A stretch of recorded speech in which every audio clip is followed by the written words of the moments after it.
नमस्कार, आप देख रहे हैं हिमाचल आज तक और मैं आपके साथ अम्बी वर्मा। तो चलिए आगे बढ़ते हैं कुछ खास खबरों की। हमीरपुर जिले के भोटा में स्थित राधा स्वामी सत्संग व्यास चैरिटेबल अस्पताल के मुद्दे को लेकर रविवार को सीएम सुखविंदर सिंह सुक्खू ने अपने सरकारी आवास पर उच्च स्तरीय बैठक बुलाई। सूत्रों से मिली जानकारी के मुताबिक सीएम सुक्खू ने बैठक के लिए राधा स्वामी सत्संग व्यास प्रबंधन के पदाधिकारियों सहित जिले के कई अन्य नेताओं को भी इस बैठक में बुलाया है। ये बैठक 2 बजे सीएम सुक्खू के सरकारी आवास ओक ओवर में होगी। बता दें कि भोटा में स्थित राधा स्वामी सत्संग व्यास चैरिटेबल अस्पताल बंद होने की कगार पर है, जिसको लेकर पिछले दिनों से आसपास की पंचायतों के लोग सड़कों पर उतरकर प्रदर्शन कर रहे हैं। इस प्रदर्शन में बीजेपी के विधायक भी शामिल हैं। हमीरपुर जिले के भोटा में राधा स्वामी सत्संग व्यास अस्पताल है। प्रबंधन इसको अपग्रेड करना चाहता है, लेकिन उपकरण खरीदने के लिए भारी भरकम जीएसटी चुकाना पड़ रहा है। इस पूरे मामले में हिमाचल सरकार अब लैंड सीलिंग एक्ट 1972 आड़े आ रहा है। जानकारी के अनुसार राधा स्वामी सत्संग व्यास अस्पताल की जमीन को महाराज Jagat Singh medical relief society के ट्रांसफर करवाना चाहती है। अस्पताल प्रबंधन का कहना है कि उन्हें हर साल 2 करोड़ रुपए जीएसटी देना पड़ रहा है, जबकि वह मुफ्त में लोगों का इलाज कर रहे हैं। ऐसे में प्रबंधन चाहता है कि जमीन को उनकी सिस्टर कंसर्न संस्था को ट्रांसफर कर दिया जाए।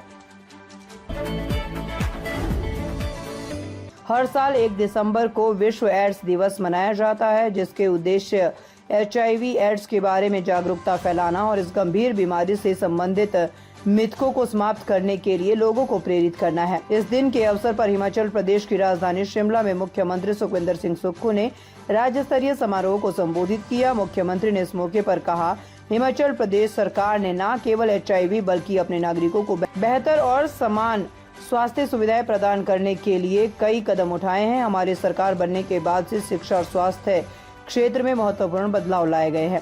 पिछले 2 वर्षों में हमने कई बदलाव किए हैं और आगे भी बदलाव की प्रक्रिया जारी रहेगी। सुक्खू ने कहा कि शिक्षा के क्षेत्र में उन्होंने कई सुधार किए हैं, जिसमें ग्रामीण स्कूलों में अंग्रेजी माध्यम से पढ़ाई शुरू की गई है और डे बोर्डिंग स्कूलों की स्थापना की योजना बनाई गई है। उन्होंने ये भी बताया कि आने वाले समय में इन सुधारों का अवसर अस्पतालों और स्वास्थ्य संस्थानों में भी दिखाई देगा। मुख्यमंत्री ने आगे कहा कि राज्य को HIV से मुक्त बनाने के लिए सरकार लगातार प्रयासरत रहेगी और इस दिशा में जागरूकता फैलाने के लिए सभी स्तरों पर काम किया जाएगा।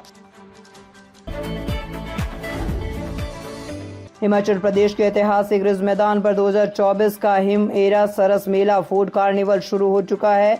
ये मेला हिमाचल प्रदेश राज्य ग्रामीण और आजीविका मिशन ग्रामीण विकास विभाग द्वारा आयोजित किया गया है और इसकी शुरुआत ग्रामीण विकास एवं पंचायती राज मंत्री अनिरुद्ध सिंह ने बतौर मुख्य अतिथि की। 10 दिनों तक चलने वाले इस मेले में प्रदेश भर से आए स्वयं सहायता समूहों ने अपने अपने स्टॉल लगाए हैं, जहां उन्होंने अपने द्वारा बनाए गए उत्पादों का प्रदर्शन किया। इसके अलावा मेले में हर जिले की पारंपरिक धाम का भी एक स्टॉल है, जिससे स्थानीय खाद्य संस्कृति को बढ़ावा मिल रहा है। मंत्री अनिरुद्ध ने ये भी बताया कि इस मेले का मुख्य उद्देश्य महिलाओं के लिए आजीविका के अवसर बढ़ाना है। उन्होंने कहा कि सरकार इन महिलाओं को उनके जीवन यापन से लेकर उत्पाद बनाने तक हर कदम पर फंडिंग प्रदान करती है।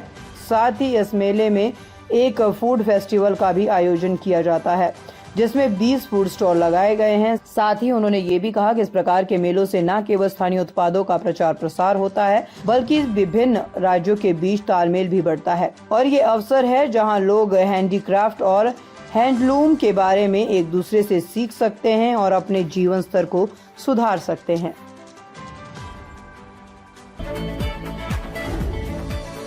हिमाचल प्रदेश सरकार ने अपनी इको टूरिज्म नीति में महत्वपूर्ण संशोधन किए हैं। हाल ही में कैबिनेट बैठक के बाद शनिवार को सरकार ने इस संशोधन की अधिसूचना जारी की है, जिसमें खास तौर पर स्थानीय लोगों को रोजगार प्रदान करने की अनिवार्यता को लागू किया गया है। वन संरक्षण अधिनियम यानी FCA 2023 में हाल ही में हुए बदलावों के आधार पर प्रदेश में इको टूरिज्म को बढ़ावा देने के लिए 6 प्रमुख प्रस्तावों को मंजूरी दी गई है।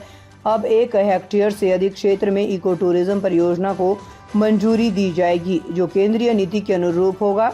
इस नीति में ये भी शर्त लगाई गई है कि इको टूरिज्म यूनिटों में स्थानीय लोगों को नौकरी देना अनिवार्य होगा और साथ ही स्थानीय उत्पादों का उपयोग भी किया जाएगा। इसके अतिरिक्त ट्रेकिंग गतिविधियां अब वन विभाग के अधीन प्रस्तावित की गई है और इस प्रकार की गतिविधियों को संचालित करने वाली कंपनियों को आकर्षित करने के लिए पॉलिसी में आवश्यक बदलाव किए गए हैं। इस संशोधन के जरिए सरकार स्थानीय समुदाय के जीवन स्तर को सुधारने और पर्यावरणीय पर्यटन को बढ़ावा देने का प्रयास कर रही है। हिमाचल प्रदेश के मुख्यमंत्री सुखविंदर सिंह सुक्खू ने प्रदेश के कॉलेजों में शैक्षिक व्यवस्था में बदलाव की घोषणा की है। उन्होंने बताया है कि अब कॉलेजों में शिक्षक पीरियड्स आधार पर नियुक्त किए जाएंगे, ताकि अगर कोई शिक्षक छुट्टी पर जाता है तो पढ़ाई में किसी प्रकार का अवरोध ना हो और शिक्षा की निरंतरता बनी रहे। मुख्यमंत्री ने कहा है कि कॉलेजों में उच्च शिक्षा प्राप्त युवाओं का डाटा एकत्रित किया जाएगा। आवश्यकता पड़ने पर कॉलेज के प्रिंसिपल इन युवाओं से संपर्क कर उनकी पीरियड के आधार पर सेवाएं प्राप्त कर सकेंगे। इस व्यवस्था से कॉलेजों में शिक्षा की गुणवत्ता और निरंतरता सुनिश्चित की जाएगी। शिक्षा विभाग इस संदर्भ में जल्द ही दिशा निर्देश जारी करेगा। सुक्खू ने शिमला में उच्च शिक्षा के समक्ष चुनौतियों पर आयोजित बैठक को संबोधित करते हुए कहा कि स्कूलों के बाद अब कॉलेजों में भी शिक्षा के तरीकों में बदलाव किया जा रहा है, जिसका सकारात्मक असर दिखाई देगा। नए शैक्षिक सत्र से कई कॉलेजों में बीएड कोर्स भी शुरू किए जाएंगे। हिमाचल की खबरों को देखने के लिए बने रहिए हिमाचल आज तक के साथ।